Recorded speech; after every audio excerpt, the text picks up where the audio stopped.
नमस्कार, स्वागत है आप सबका। आप देख रहे हैं प्रिय रंजन भारती रिपोर्ट्स। मैं प्रिय रंजन भारती। मुख्यमंत्री सम्राट चौधरी जिस तरह से लगातार लोगों से मिल रहे हैं और उनके अभिवादन और उनके द्वारा अभिनंदन स्वीकार कर रहे हैं, ये एक बड़ा संदेश देता हुआ नज़र आ रहा है।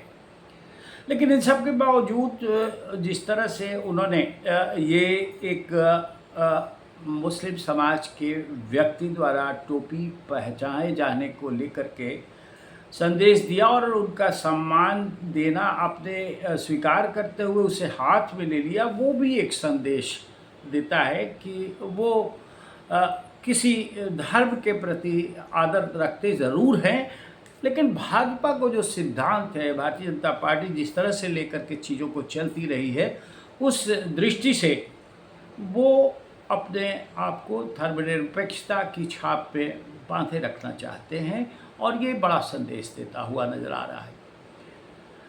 इन सब के बीच में एक बड़ा संदेश ये भी है, जिस तरह से नारी बंधन अधिनियम को लेकर के अब भी भारतीय जनता पार्टी आक्रामक है विपक्ष को लेकर।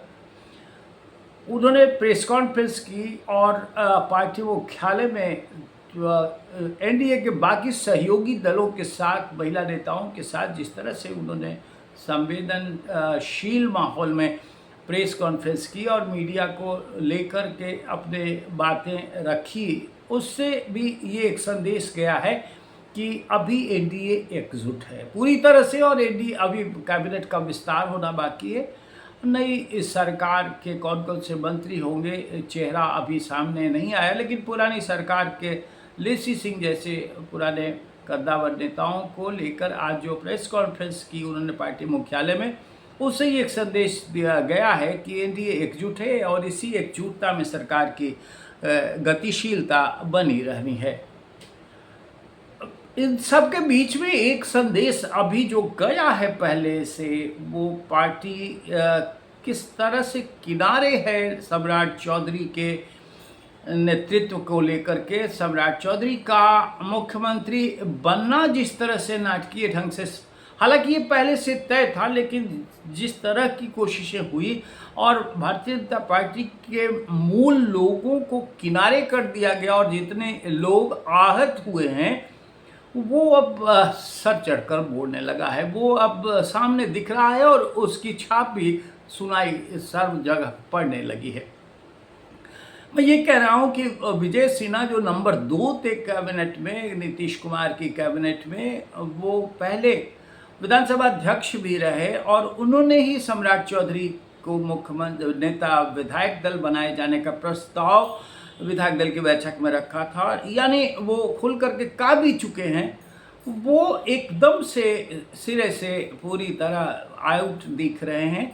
वो आज परशुराम जयंती मनाते हुए नजर आए अपने क्षेत्र में। विजय सिन्हा अपनी दृष्टि से अपने मूल भाजपा खेमे में अपनी सक्रियता बनाए रखते हुए संदेश दे रहे हैं कि पार्टी ने बेशक नेतृत्व का चयन कर लिया है, मुख्यमंत्री बना लिया है, लेकिन वो आयातीत नेताओं की एक श्रृंखला का चेहरा है।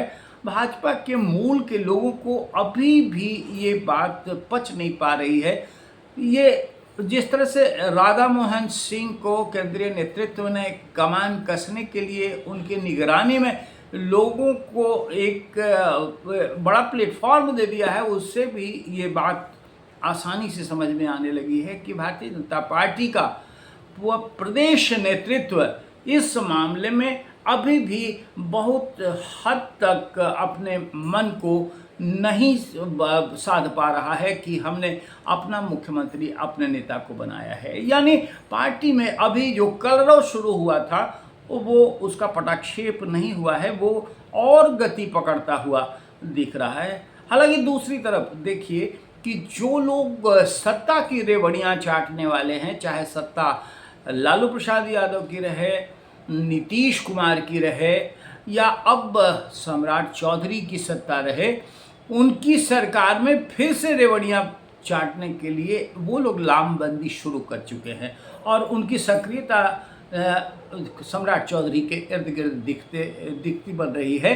जो लोग अब तक सत्ता के साथ स्वाद लेने के लिए, सत्ता का सुख लेने के लिए जाने जाते हैं, वो उनका कोई सिद्धांत नहीं होता है। उनकी एक ही दशा रहती है, उनका एक ही सिद्धांत, मूल मंत्र रहता है कि हमें सत्ता के जो सुख मिलने वाले हैं, किसी भी तरह से कमेटियों में, किसी भी बोर्ड में, निगम में, या किसी भी तरह का कोई पद धारण करके हम सत्ता की मलाई चाटते रहें, वैसे लोग सक्रिय हो गए हैं। वो आज भी वही लोग हैं जो नीतीश कुमार में चाहे वो किसी भी जमात में हो, वो पत्रकारों की जमात में भी ऐसे लोगों की कमी नहीं है जो सत्ता के मलाई चाटते रहते। एक सज्जन ने तो आज मेरे आकाशवाणी के एक प्रोग्राम को लेकर के पोस्ट कर दिया कि इस व्यक्ति अमुक व्यक्ति को कैसे बुला लिया इनको, तो ये तो दलाल हैं और ये दलाली करते हैं। मैंने उन पर कोई टिप्पणी नहीं की, मैंने कहा कि वो संस्थान बुलाता है, मैं नहीं बुलाता। ऐसे लोग हर जमात में हैं। मेरा कहना सिर्फ इतना है कि वैसे लोग सक्रिय हो गए हैं और सम्राट चौधरी के भरोसे के काबिल बनने की कोशिश कर रहे हैं। अब सम्राट चौधरी की एक प्रशंसा होगी, जिस तरह से उन्होंने टोपी पहनाए जाने को अपना गला नीचे नहीं किया, अपनी गर्दन नहीं झुकाई और उसमें हाथ में लेकर उनकी भावनाओं का सम्मान कर दिया, वैसा ही संदेश इनको देना पड़ेगा। और ये इनकी अग्नि परीक्षा है। मैंने कई बार आपसे वीडियो साझे किए हैं और आज फिर उसी निरंतरता को बनाए रखते हुए इनके आगे के कामकाज और इनकी आगे की निष्ठा से ये पता चलेगा कि भारतीय जनता पार्टी के मूल लोग जिस तरह से आहत हैं संघ और भाजपा के, वो उस पर ये मरहम लगा पाते हैं नहीं या नहीं, उसको पाट पाते हैं या नहीं, और ये पाटेंगे कैसे? ये तो इसी तरह से पटेगा कि जिनके मन में ये बात आ गई कि मेरे अपने नहीं हैं, मेरे सगे नहीं हैं, उनको ये महसूस करने का अवसर प्रदान कर दें कि नहीं, हम तो आप ही के हैं और आप ही के बीच के हैं। तब शायद ये संदेश जाएगा, उनके भीतर जो कड़वाहट है वो भूल पाएंगे और उनको लगेगा कि वो गलत थे, उन्होंने जो सोचा था अब तक वैसा नहीं है। सम्राट चौधरी तो मेरा उनसे भी बेहतर है जो मेरे अपने सगे थे या फिर हैं। अपने सगे भी लोग बहुत ज़्यादा सगे होकर के भी साथ नहीं देते, संकट में वो मुंह दिखाकर पीछे पीठ दिखा करके चल देते हैं। ऐसे अनेक उदाहरण भरे पड़े हैं हमारे समाज में, हमारे घर में, हमारे संसार में। लेकिन आज जब ये प्रत्यक्ष दिख रहा है कि सम्राट चौधरी के बनने से पार्टी आहत है, कोई उत्साह नहीं है, कोई खुशी नहीं है, सब के सब मुंह लटकाए घरों में बंद हो गए हैं, तो वैसे भी सम्राट चौधरी को वाकई वो काम करना होगा कि इनके मन में जो खटास पैदा हो गई है और इनके दिलो दिमाग पर ये बैठ गया है कि मैं उनके साथ नहीं हूँ, मैं उनका नहीं हूँ, तो वो अपनी करनी से, अपने कर्तव्यों से और अपनी परफॉर्मेंस से, अपने कामकाज से बेहतर तरीके से इसे धो सकते हैं और ये उन्हें महसूस करा सकते हैं कि हम तो आप ही के हैं। ये करना इनका काम है। और जिस तरह से ये लगातार लोगों से मिल रहे हैं, लोगों का अभिवादन, अभिनंदन और लोगों के स्वागत के लिए दरवाजे खोले रखे हैं, उसी तरह से खुले दिल से इनको इस तरह से भी पेश आना होगा। ऐसा करके ही वो अपना विश्वास बना सकते हैं और भरोसे के योग्य बन जाएंगे भाजपा में। फिर भाजपा के जो अपने सगे लोग हैं, इन्हें सगे से भी ज़्यादा सगा समझने लग जाएंगे। तो ये सम्राट चौधरी को तय करना है। और दूसरा ये भी मैंने आपसे साझा किया था कि वो नीतीश कुमार ने इन पर जिस तरह से दांव खेला है, जिस तरह से अड़े हैं, तो फिर सिर्फ इतना ही संदेश नहीं जाना चाहिए कि जो नीतीश चाहते हैं हम वही करें।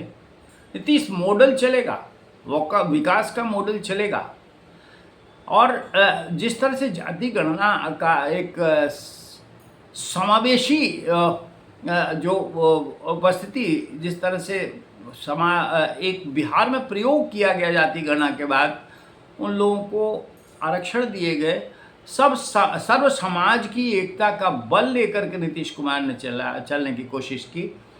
वो परंपरा कायम रहनी चाहिए, लेकिन इसके साथ साथ ये भी देखना होगा कि जो वर्ग जो खास करके सवर्ण समाज जिस तरह से अभी टारगेटेड किया जा रहा है, उन लोगों को आज जब ये लग रहा है कि हमारे साथ न्याय नहीं हो रहा है, तो उन्हें भी इस रफ्तार में शामिल करके और उनकी इस मनोभावना को दूर करके, उनके हृदय को सहला कर, उनकी भावनाओं को मरहम लगा करके और उन्हें अपने साथ अपनी दौड़ में शामिल करना होगा। और ये शामिल करने के लिए भी सम्राट चौधरी को विशेष रूप से पहल करनी पड़ेगी कि जो लोग उपेक्षित महसूस कर रहे हैं, आज के प्रयोगों से जो वंचित खुद को किनारे देख रहे हैं अपने को, उन्हें अपनी भीड़ में, अपनी जमात में शामिल करके उन्हें साथ लेने की कला का प्रदर्शन इन्हें करना होगा। और तभी सबका भरोसा,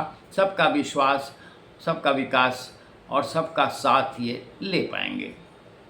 ये करना सम्राट चौधरी का है और ये करके वो दिखाएं, दलालों से दूर रहें और ख़ास करके जो सत्ता की मलाई चाटने वाले लोग हैं उनसे अपनी दूरी बना करके जिन लोगों को आहत ठेस पहुंची है, उनके आहत भावनाओं को मरहम लगा करके उन्हें अपने साथ शामिल करना, ये उनकी बड़ी जिम्मेदारी है। और ये अगर कर लेंगे तो फिर कल उनका रहेगा, डंका उन्हीं का बजेगा।